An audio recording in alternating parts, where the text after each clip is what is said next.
अब बेटे मैं आपको एक्सप्लेन करना चाहूँगा कि किस तरह से बोर्स ने एमिशन स्पेक्ट्रा और जो एब्जॉर्प्शन स्पेक्ट्रा आ रहा था, जो कि रदरफोर्ड के द्वारा एक्सप्लेन नहीं किया गया, ना ही थॉमसन के द्वारा एक्सप्लेन किया गया, तो उसने उसको किस तरह से एक्सप्लेन कर दिया बेटे। ठीक है, तो ध्यान से सुन मेरी बात, और वो चीज़ बहुत आसान सी है, समझने की कोशिश करियो कि किस तरह से वो डिफरेंट एब्जॉर्प्शन स्पेक्ट्रा और एमिशन स्पेक्ट्रा को वो एक्सप्लेन कर देता है बेटे। ठीक है, चलो जी शुरू करते हैं। तो ध्यान से सुन बेटे। आपको मालूम है क्या कि जो एटम है, बेसिकली हम हाइड्रोजन एटम पढ़ रहे हैं, तो मैं सीधा यहाँ पर हाइड्रोजन एटम लेकर के चलता हूँ। अब ये हाइड्रोजन एटम का क्या है बेटे, ये न्यूक्लियस है। ठीक, इस न्यूक्लियस के चारों तरफ क्या बेटे, के शेल है। ठीक है, ये हमने कौन सा शेल बना लिया, ये हमने के शेल बना लिया। ओके, उसके बाद कौन सा शेल है बेटे, उसके बाद है वो एम शेल है। अब मुझे ये बात मालूम है कि इनका जो डिस्टेंस ऑफ सेपरेशन है ना इन सेल्स का बेटे, वो मुझे अच्छे से मालूम है कि वो डायरेक्टली प्रोपोर्शनल है एन स्क्वायर के। ठीक है, तो मतलब जैसे जैसे आप जाते रहोगे तो उनकी जो विड्थ है, उनका जो रेडियस है बेटे, वो एन स्क्वायर के डायरेक्टली प्रोपोर्शनल था, तो उसके कॉरस्पॉन्डिंग वो खुलता रहेगा, उसके कॉरस्पॉन्डिंग वो बढ़ता रहेगा। बट मेरे पास यहाँ पे स्पेस की अवेलेबिलिटी कम है, तो इसी वजह से क्या कर रहा हूँ मैं, उसको एक मतलब बना के दिखाने की कोशिश कर रहा हूँ, ताकि हमारा जो डायग्राम है इसके अंदर पूरा आ जाए। ठीक है, उसके बाद कौन सा बेटे, सपोज कर ये के शेल था हमारे पास। ओके, ये के शेल था, यहाँ पर जो एन का वैल्यू था वो कितना था बेटे, 1 था। ठीक है, ओके जी, और जो एनर्जी आया था इलेक्ट्रॉन का, एनर्जी आया था के शेल के अंदर, वो कितना आया था बेटे, वो आया था माइनस के 13.6 इलेक्ट्रॉन वोल्ट।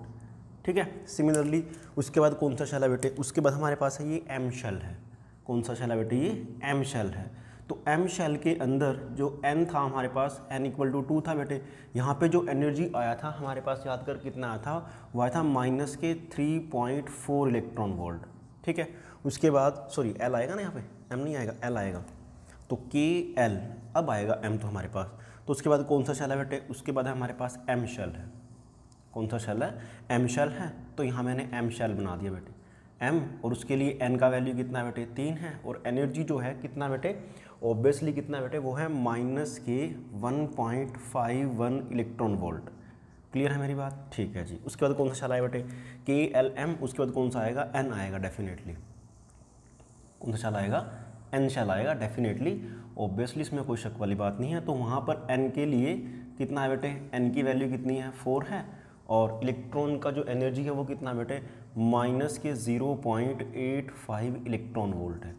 तो यहाँ तक तो सभी अंडरस्टूड करते हैं इस बात को। अब आगे भी शेल होते हैं, इसका मतलब ये नहीं है कि शेल नहीं है बेटे, आगे भी डेफिनेटली शेल्स हैं, उसमें कोई शक वाली बात नहीं है। वो जो शेल्स हैं कुछ इस तरह से बेटे कि अगर ये के एल एम एन, आगे ओ भी आता है इस तरह से बेटे। ठीक है, तो मैंने ये ओ बना दिया, तो डेफिनेटली कोई दिक्कत नहीं है इसके अंदर। तो जो एन का वैल्यू है यहाँ पे कितना बेटे, 5 है, के एल एम एन ओ, तो ये ओ शेल है बेटे। सिमिलरली आप क्या करो, उसको 5 के स्क्वायर से डिवाइड कर दोगे तो आपके पास इसका एनर्जी लेवल आ जाएगा। क्लियर है मेरी बात।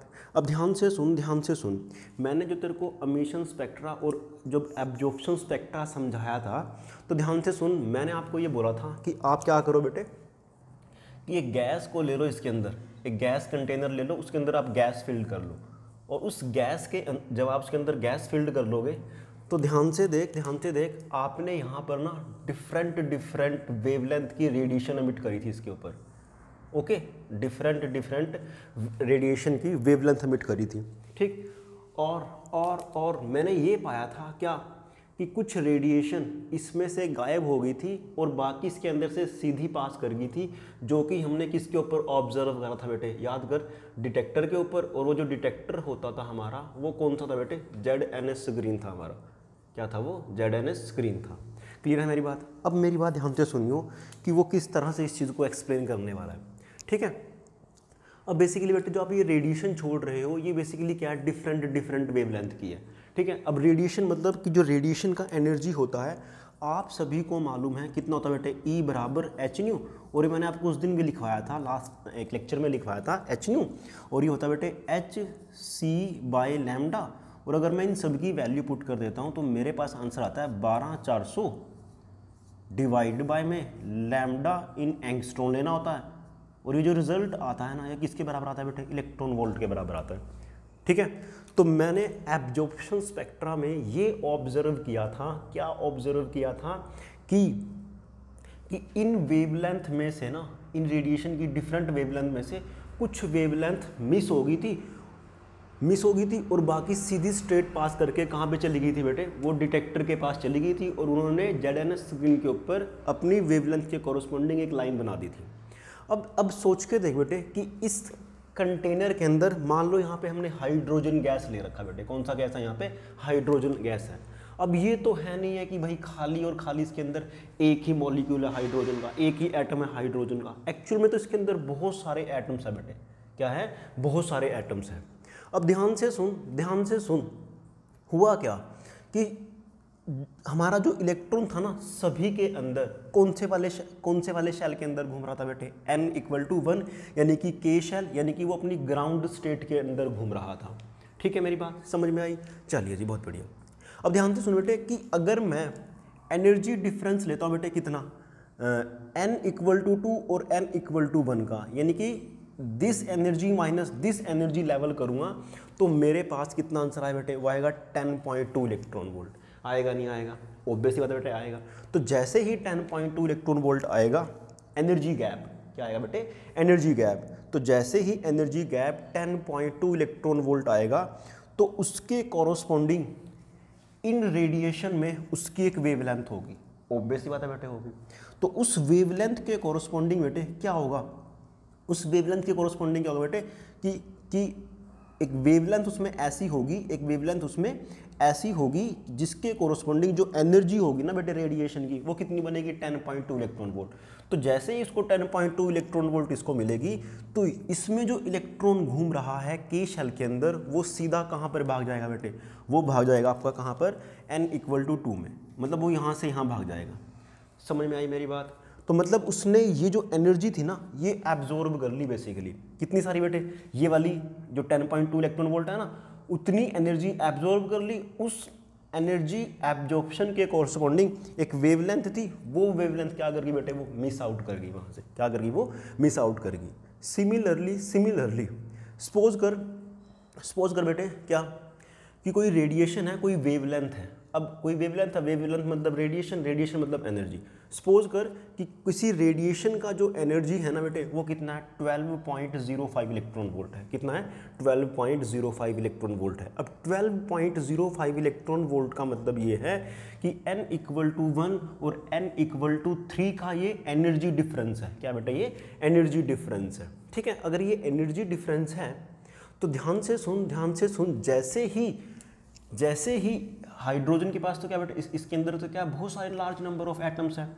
तो जैसे ही किसी रेडिएशन का एनर्जी कितना होगा बेटे, 12.05 इलेक्ट्रॉन वोल्ट होगा, तो क्या होगा कि 12.05 इलेक्ट्रॉन वोल्ट होगा, तो क्या होगा बेटे कि इसके कॉरस्पॉन्डिंग एक वेवलेंथ आएगी, मतलब इस एनर्जी के कॉरस्पॉन्डिंग एक वेवलेंथ आएगी। ठीक है, जैसे ही वो वेवलेंथ इसके अंदर से पास आउट करेगी तो क्या होगा बेटे कि जो आपका इलेक्ट्रॉन होगा ना, वो n=1 से सीधा n=3 पे भाग जाएगा। किस पे भागेगा बेटे, n=1 से लेकर के n=3 पे भाग जाएगा। तो यहाँ पे जो एनर्जी डिफरेंस था वो कितना था मेरे पास, वो था मेरे पास था बेटे 10.02 इलेक्ट्रॉन वोल्ट। सिमिलरली यहाँ पे कितना था बेटे, यहाँ पे कितना है, 12.05 इलेक्ट्रॉन वोल्ट।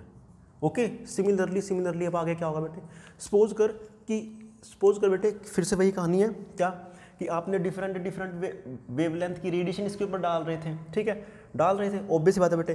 तो इसके कोरस्पॉन्डिंग वाली वेवलेंथ, मतलब इस एनर्जी के कोरस्पॉन्डिंग वाली वेवलेंथ और इस एनर्जी के कोरस्पॉन्डिंग वाली वेवलेंथ थी, वो क्या कर ली बेटे, इन हाइड्रोजन एटम्स ने क्या कर ली, उनको एब्जॉर्ब कर लिया। क्या कर लिया, एब्जॉर्ब कर लिया। ठीक है, तो वही जो वेवलेंथ जिसको वो एब्जॉर्ब कर रहा है, वही वहाँ से क्या निकल जाएगी बेटे, मिस आउट कर जाएगी और वहाँ पे हमें जो इस डिटेक्टर के ऊपर जो भी हमें पैटर्न मिलेगा उसे हम क्या बोलेंगे बेटे, एब्जॉर्प्शन स्पेक्ट्रा। क्या बोलेंगे उसको, एब्जॉर्प्शन स्पेक्ट्रा। अब दोबारा से सुन बेटे एक बात और, मान लो मैंने n=1 और n=3 वाली एनर्जी ले ली। अब वो एनर्जी कितनी है, वो है 12.75 इलेक्ट्रॉन वोल्ट। अब इस 12.75 इलेक्ट्रॉन वोल्ट के कॉरस्पॉन्डिंग बेटे हमें कोई ना कोई वेवलेंथ मिलेगी। अब वो वेवलेंथ डेफिनेटली यहाँ पे प्रेजेंट होगी, ठीक है। तो उस वेव जैसे ही वो वाली बेटे वेवलेंथ किसी हाइड्रोजन एटम के ऊपर पड़ेगी तो क्या होगा, बेटे कि जो आपका इलेक्ट्रॉन होगा ना n = 1 में घूम रहा है, तो 1 में घूम रहा है बेटे, तो वो सीधा कहाँ पे भाग जाएगा बेटे, n = 4, और ये इसमें n = बेटे सीधा कहाँ भाग जाएगा बेटे, वो 4 में भाग जाएगा इस तरह से, ठीक है। ओके, सिमिलरली कुछ ऐसा भी होगा कि जिसका एनर्जी जो डिफरेंस मिलेगा हमें पहले और 5वें वाले के बीच में मिल जाएगा, तो वो यहाँ भाग जाएगा बेटे ऐसे इस तरह से, ठीक है। तो जिस वेवलेंथ को वो एब्जॉर्ब कर रहा है, मतलब जिस रेडिएशन को वो एब्जॉर्ब कर रहा है ना, तो ध्यान से देख बेटे क्या कि उनका जो एनर्जी डिफरेंस आता है ना, एनर्जी डिफरेंस आता है बेटे, वो 2 शेल्स के बीच का डिफरेंस आता है, 2 शेल्स की एनर्जी के बीच का डिफरेंस आता है, ठीक है। और उसके कोरोस्पोंडिंग वो वेवलेंथ वहाँ से क्या कर जाती है बेटे, मिस आउट कर जाती है, बाकी सीधी की सीधी पास कर जाती हैं, और हमें ZNS स्क्रीन के ऊपर डिफरेंट वेवलेंथ की लाइंस मिल जाती हैं। तो वो जो भी स्पेक्ट्रा बनता है उसको हम क्या बोलते हैं बेटे, एब्जॉर्प्शन स्पेक्ट्रा बोलते हैं। क्या बोलते हैं उसको, एब्जॉर्प्शन स्पेक्ट्रा बोल देते हैं, ठीक है। ओके, अब बोर ने बताया बेटे कि कौन सी वाली वेवलेंथ थी जो एब्जॉर्ब हो जाएगी, कौन सी वाली बेटे। सपोज कर कि आपका इलेक्ट्रॉन यहाँ से कहाँ गया बेटे, यहाँ पे भी जा सकता है, यहाँ से यहाँ जा सकता है बेटे, यहाँ से यहाँ जा सकता है, यहाँ से यहाँ जा सकता है। तो सपोज कर कि वो जो उसकी फाइनल स्टेज थी वो ये वाली थी, EO फाइनल, किसी में जा सकता है बेटे EO फाइनल, कहाँ से गया बेटे, माइनस के E ऑफ इनिशियल। अगर इन सपोज कर कि हमने कोई जनरल ले लिया तो ये E फाइनल मान लिया बेटे हमने, और ये क्या माना हमने, E इनिशियल मान लिया, कितना मान लिया, E इनिशियल मान लिया बेटे, ठीक। n = 1 क्या हमारे पास इनिशियल है यहाँ पे, अभी के लिए इतना मान करके चल।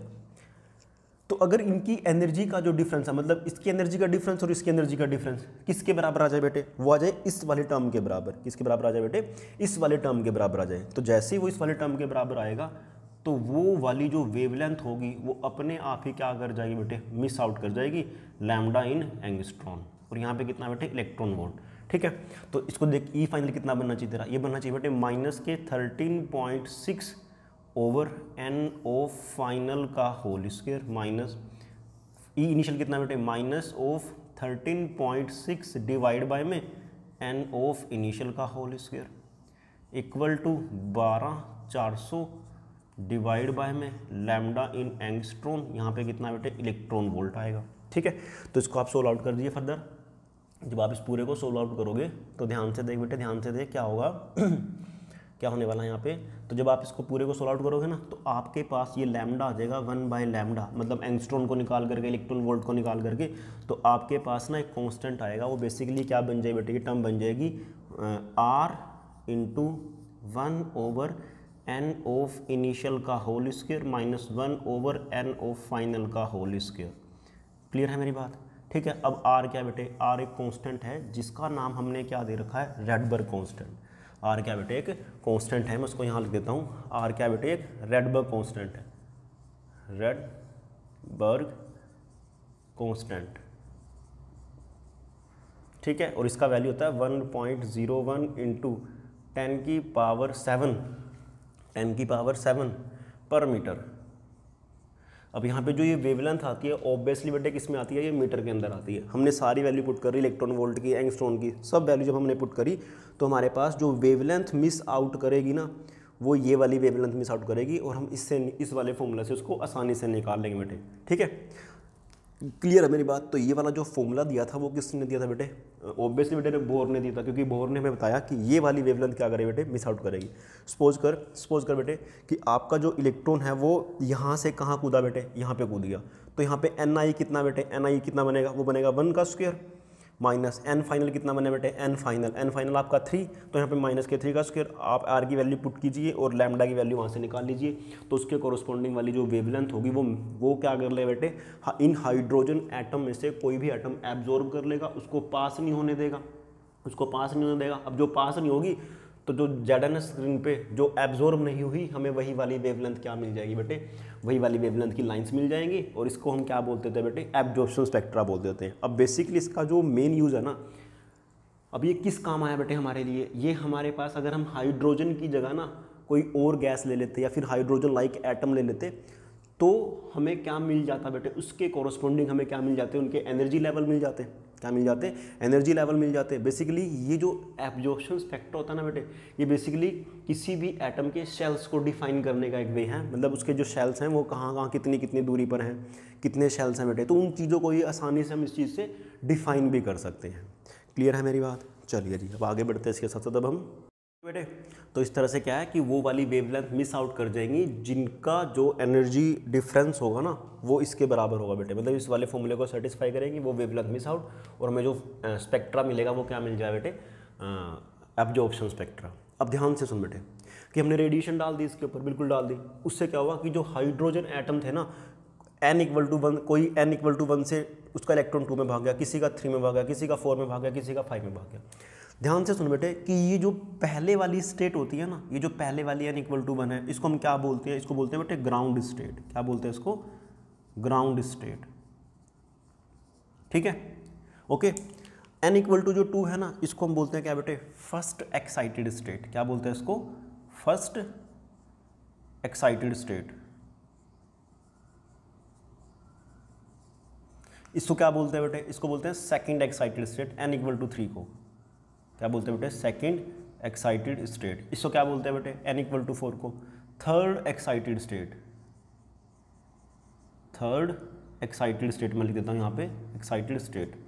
और जो n=5 है इसको क्या बोल देते हैं बेटे? इसको बोल देते हैं फोर्थ एक्साइटेड स्टेट। इस तरह से बेटे, फोर्थ एक्साइटेड स्टेट। क्लियर है? ओके, चलिए जी।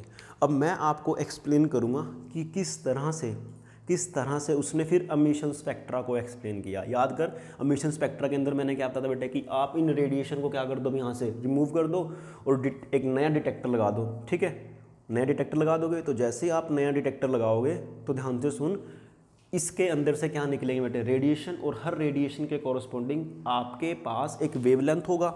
आपके पास क्या होगा बेटे? एक वेवलेंथ होगा। और वो वेवलेंथ कहाँ पे मिल जाएगा बेटे आपको? इस ZNS स्क्रीन या फिर इस डिटेक्टर के ऊपर मिल जाएगा। और इसी को हमने क्या बोला था बेटे? हमने इसको बोला था हमने एमिशन स्पेक्ट्रा। क्या बोला था बेटे हमने? Emission spectra. अब ध्यान से सुन बेटे, यहाँ पे large number of hydrogen atom है।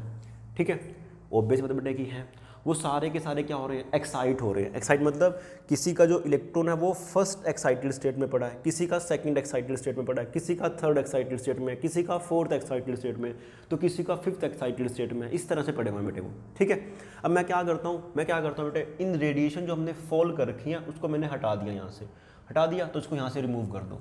रिमूव कर दे जी, बहुत बढ़िया। ठीक है, ओके जी, बहुत बढ़िया।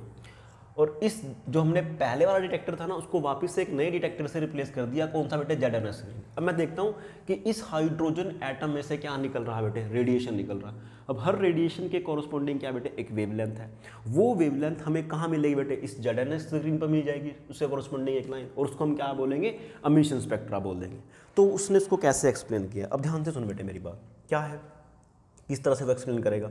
अब ये बात तो मुझे मालूम पड़ चुकी है क्या, कि जो आपका इलेक्ट्रॉन है ना, जो आपका बेटे इलेक्ट्रॉन है, वो फर्स्ट एक्साइटेड स्टेट में भी हो सकता है, वो सेकंड एक्साइटेड स्टेट में भी हो सकता है। मतलब क्योंकि हमारे पास बेटे लार्ज नंबर ऑफ एटम्स है। ऐसा नहीं कि यहाँ पे हमने एक सिंगल एटम के लिए ऑब्जर्व कर रहे हैं, नहीं, ये हम लार्ज नंबर ऑफ एटम्स के लिए ऑब्जर्व कर रहे हैं। हाइड्रोजन गैस है जो लार्ज नंबर में पड़ी है बेटे यहाँ पे। ओके, ठीक है जी, बहुत बढ़िया, पड़ी हो गया। ओके जी, इसको मैं रब कर देता हूँ फटाफट से ताकि हमारा टाइम ना वेस्ट हो। ठीक है बेटे, चलो देखो आगे क्या हुआ। अब ध्यान से सुन क्या हुआ। अब ये भी तो है बेटे क्या, ये भी तो है बेटे कि हाँ, ये भी तो हो सकता है क्या बेटे, अब जो कोई भी जब आपका जो इलेक्ट्रॉन है बेटे वो एक्साइटेड स्टेट्स में चला जाता है ना, तो वहाँ पर वो अपने आप को अनकंफर्टेबल फील करता है। क्या करता है बेटे? अनकंफर्टेबल फील करता है। तो अनकंफर्टेबल फील करने के लिए वो क्या करता है बेटे? अपने से नीचे वाली स्टेट के अंदर आने की कोशिश करता है। तो जब वो अपने से नीचे वाली स्टेट के अंदर आएगा, सपोज कर इसका इलेक्ट्रॉन है यहाँ पे, उसके पास एनर्जी मिली, इसको एनर्जी मिली, वो कहाँ चला गया बेटे? फर्स्ट एक्साइटेड स्टेट में चला गया। अब वो क्या चाहेगा कि मेरे को तो भी अपनी ग्राउंड स्टेट में जाना है। तो जैसे ही वो ग्राउंड स्टेट में जाएगा तो इस टाइम फर्स्ट एक्साइटेड स्टेट में इलेक्ट्रॉन के पास एनर्जी था जो उसने एब्जॉर्ब किया था। अब वो वापस से क्या करे बेटे? n=2 से n=1 में आएगा, और वो एनर्जी क्या करता है बेटे, अपनी एनर्जी को कैसे करेगा, वो रिलीज कर देगा। किस फॉर्म में बेटे, रेडिएशन की फॉर्म में। रेडिएशन मतलब एनर्जी की फॉर्म में, और उसके कोरोस्पोंडिंग आपको क्या मिलेगा बेटे, एक वेवलेंथ मिल जाएगा। क्या मिलेगा, उसके कोरोस्पोंडिंग आपको एक वेवलेंथ मिल जाएगा। और वो वेवलेंथ कहाँ पे आ जाएगा बेटे, जेड एन स्क्रीन के ऊपर। सपोज कर कि n इक्वल टू कोई किसी हाइड्रोजन एटम का जो इलेक्ट्रॉन बेटे n इक्वल टू 3 में रखा हुआ है, तो वो n इक्वल टू 3 से सीधा का सीधा कहाँ पर आए बेटे, वो n इक्वल टू 1 पर भी आ सकता है, और कहाँ पे आ सकता है बेटे, वो n इक्वल टू 2 पे आ सकता है। क्यों, क्योंकि वो अपने से छोटी वाली स्टेट के अंदर आने की कोशिश करेगा। क्या करेगा, अपने से छोटी वाली स्टेट के अंदर आने की कोशिश करेगा। मान ले बेटे कि पहले मैं केस लेता हूँ ये वाला n इक्वल टू 2 वाला। तो जब n इक्वल टू 2 में इलेक्ट्रॉन था, तो वो अपनी एनर्जी लूज करेगा, और वो कहाँ पे आ जाएगा बेटे, वापस से कहाँ पे आएगा, n इक्वल टू 1 में, यानी कि k शेल में आ गया। अब उसके पास जो एनर्जी थी, उसने वो एनर्जी किस फॉर्म में रिलीज कर दी बेटे, रेडिएशन की फॉर्म में। हर रेडिएशन के कोरस्पॉन्डिंग मतलब एनर्जी की कोरस्पॉन्डिंग एक वेवलेंथ वहाँ पे आपको मिल जाएगी। ठीक है, ओके जी, बहुत बढ़िया। ठीक है, अब ऐसा भी तो हो सकता है क्या कि आपके पास जो इलेक्ट्रॉन है ना, कहाँ पे है बेटे, वो इलेक्ट्रॉन है वो कहाँ पे रखा हुआ है, n इक्वल टू 3 में घूम रहा है वो, ऑब्वियसली। अब वो एक्साइटेड स्टेट में, उसकी एनर्जी क्या बेटे, ज़्यादा है, तो वो क्या चाहेगा, अपने से कम एनर्जी लेना चाहेगा बेटे। वो क्या करेगा, अपने से मतलब कम एक्साइटेड स्टेट वाली एनर्जी लेवल के अंदर आना चाहेगा वो। ठीक है, तो पहली वाली केस के अंदर हमने ना ये वाला इलेक्ट्रॉन यहाँ से यहाँ जंप करा दिया, करा सकते हैं ऑब्वियसली बेटे, कोई दिक्कत वाली बात नहीं है। तो इनका जो एनर्जी डिफरेंस है कितना बेटे, वो है हमने करा था ना इसका, कितना था, 10.2 इलेक्ट्रॉन वोल्ट था। अब अगर वो 10.2 इलेक्ट्रॉन वोल्ट है, कितना बेटे, वो 10.2 इलेक्ट्रॉन वोल्ट है, तो 10.2 इलेक्ट्रॉन वोल्ट की एनर्जी रिलीज करेगा, उसके कोरोस्पोंडिंग एक वेवलेंथ आएगी, वो वेवलेंथ हमें जेड एन स्क्रीन के ऊपर मिल जाएगी। अब ध्यान से सुन, सपोज कर बेटे कि आपका जो इलेक्ट्रॉन है ना, वो n इक्वल टू 3 में घूम रहा है। अगर n इक्वल टू 3 में घूम रहा है, तो हो सकता है कि बेटे वो सीधा का सीधा कहाँ पर आए, n इक्वल टू 1 में आ जाए। आ सकता है, कोई शक वाली बात नहीं है, हो भी सकता है ऐसा, कोई दिक्कत नहीं है। हो सकता है बेटे कि वो n इक्वल टू 3 से सीधा कहाँ पे आए बेटे, n इक्वल टू 1 में आए। अगर वो n इक्वल टू 3 से सीधा n इक्वल टू 1 में आएगा, तो इनका जो एनर्जी डिफरेंस होगा वो कितना होगा बेटे, वो होगा 12.05। तो उस 12.05 के कॉरस्पॉन्डिंग एनर्जी के कॉरस्पॉन्डिंग आपके पास एक वेवलेंथ होगी, वो मिस आउट कर जाएगी। क्या कर जाएगी बेटे, मिस आउट कर जाएगी। ठीक है, ओके जी। अब ध्यान से सुन बेटे कि ये दोनों की दोनों तो उसने ऑलरेडी एब्जॉर्ब भी की थी, और एब्जॉर्ब भी की थी बेटे, एब्जॉर्ब की थी ना, और वही वेवलेंथ जो उसने एब्जॉर्ब की थी वापिस से क्या कर दी बेटे, अमिट कर दी। क्या कर दी उसने, अमिट कर दी। अब ये भी पॉसिबिलिटी है क्या कि आपको भी ये बोलता है, कई बार आपके पास ना क्वेश्चन आ जाता है बेटे, क्या क्वेश्चन आता है कि जितनी लाइंस मेरी एब्जॉर्प्शन स्पेक्ट्रा में मिस हुई थी, क्या एमिशन स्पेक्ट्रा में हमें वही लाइन मिलेंगी, या हमें उससे कम लाइन मिलेंगी, या हमें उससे ज़्यादा लाइन मिलेंगी। तो इसका आंसर ये है बेटे क्या, कि हमें ना एमिशन स्पेक्ट्रा में हमें ज़्यादा लाइंस मिलती हैं बेटे। कैसे मिलती हैं, ध्यान से सुन बेटे कि ये दोनों की दोनों तो क्या थी, एब्जॉर्ब हुई थी। डेफिनेटली बेटे क्या हुई थी, एब्जॉर्ब हुई थी। अब यही दोनों की दोनों लाइन कहाँ मिल जाएंगी बेटे, हमें डिटेक्टर पे मिल जाएंगी, ऑब्वियस होता है मिल जाएंगी। ध्यान से सुन, अब ये भी तो पॉसिबिलिटी है क्या कि जो आपका इलेक्ट्रॉन है ना, आपका जो इलेक्ट्रॉन है बेटे n इक्वल टू 3 से कहाँ पे सीधा जंप करे बेटे, n इक्वल टू 2 पे। कहाँ करे बेटे, n इक्वल टू 2 पे। क्यों, क्योंकि भाई साहब उसको अपनी एनर्जी कम करनी है। एनर्जी कम करने के लिए वो क्या करेगा, अपने से लोअर स्टेट के अंदर जाने की कोशिश करेगा, लोअर एनर्जी स्टेट्स के अंदर। तो ध्यान से सुन, इसका एनर्जी डिफरेंस और इसका एनर्जी डिफरेंस क्या बेटे, ऑब्वियस बता बेटे कितना है। अगर मैं इसका एनर्जी डिफरेंस लेता हूँ तो कितना आएगा, वो आएगा 3.4 electron volt minus 1.51 electron volt. ठीक है, तो कितना आंसर बेटे आएगा 358, और ये कितना बेटे, ये कितना आया, ये 1 आया, 1.89 इलेक्ट्रॉन वोल्ट। यानी कि यहाँ पे जो एनर्जी का डिफरेंस है वो कितना बेटे, 1.89 इलेक्ट्रॉन वोल्ट है।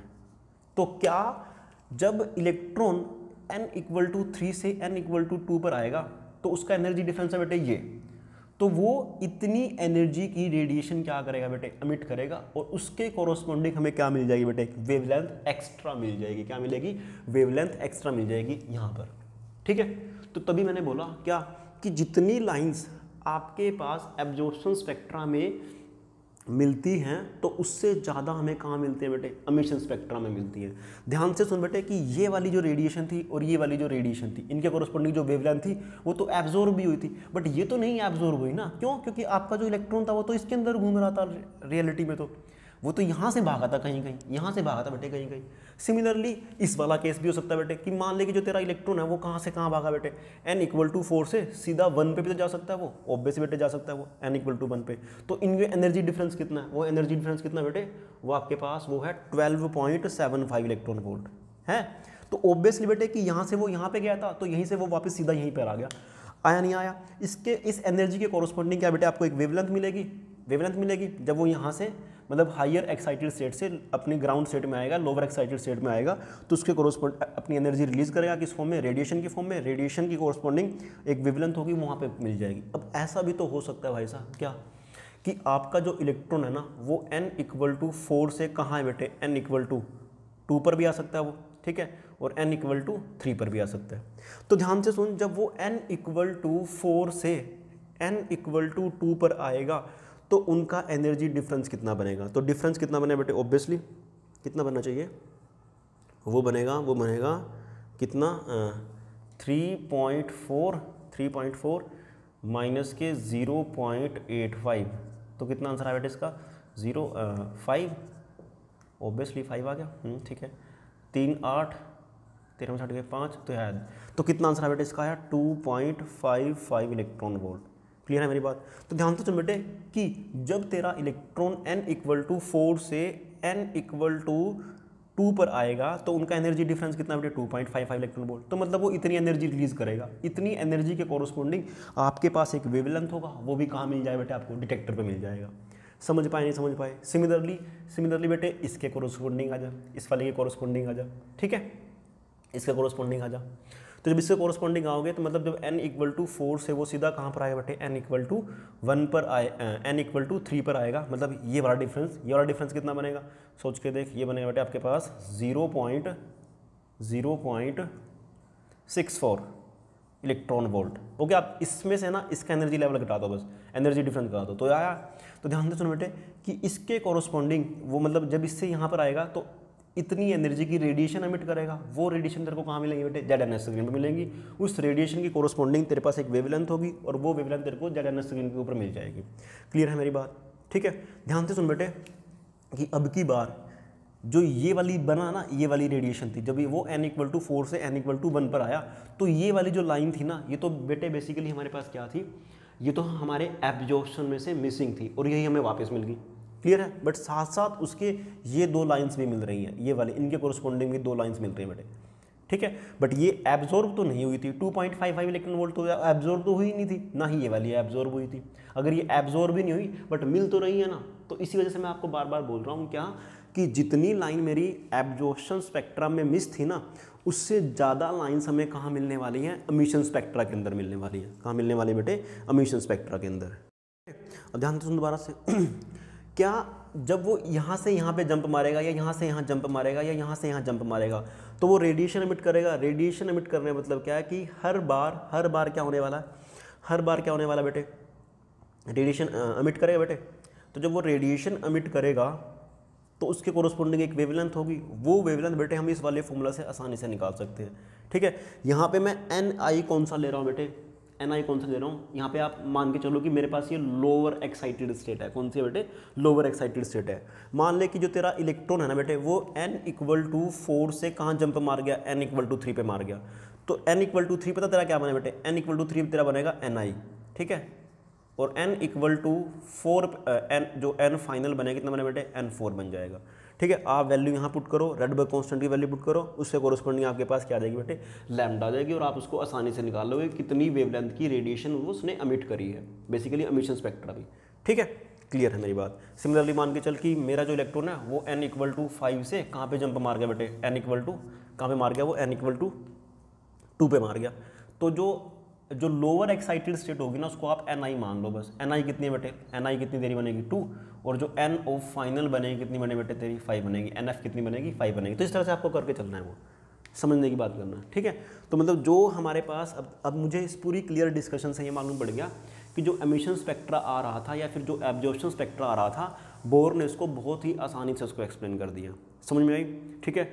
अब दूसरी बात कि मैंने ना यहाँ पे ये ऑब्जर्व करा, क्या ऑब्जर्व करा बेटे, कि जो लाइंस मेरी एब्जॉर्प्शन स्पेक्ट्रा में मिस हो रही थी उससे ज़्यादा लाइंस मुझे कहाँ मिलने वाली हैं, एमिशन स्पेक्ट्रा के अंदर मिलने वाली हैं।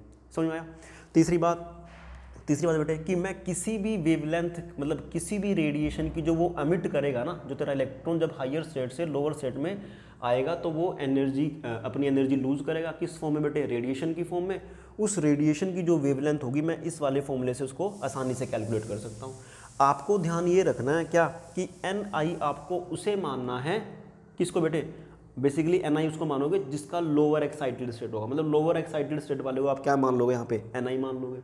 और जो हायर एक्साइटेड स्टेट होगी उसको क्या मान लोगे बेटे? आप NF मान लोगे। और उस तरह से आप क्या कर लोगे? आसानी से एक वेवलेंथ की वैल्यू आसानी से निकाल लोगे।